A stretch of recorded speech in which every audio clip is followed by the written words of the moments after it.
வணக்கம் மக்களே, நான் உங்கள் நாமக்கல் நதி. 2026 புதிய வருடத்தில் இன்றைக்கி தேதி 10 இருக்கும். இன்றைக்கி நாம் எங்கே வந்திருக்கோம்னு பார்த்தீங்கன்னா, தமிழ் கடவுளான முருகக் கடவுள் சன்னிதானத்திற்கு இன்றைக்கு தான் வருகை புரிந்திருக்கிறோம்.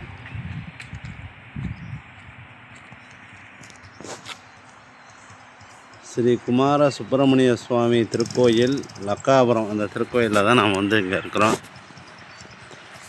தை திருநாள் இன்னும் கொஞ்சம் நாளில் பிறக்க போகிறது, தை மாதம்.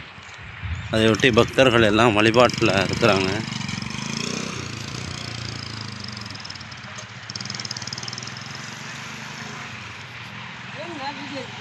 வீடியோ ஒரு நிமிஷம்.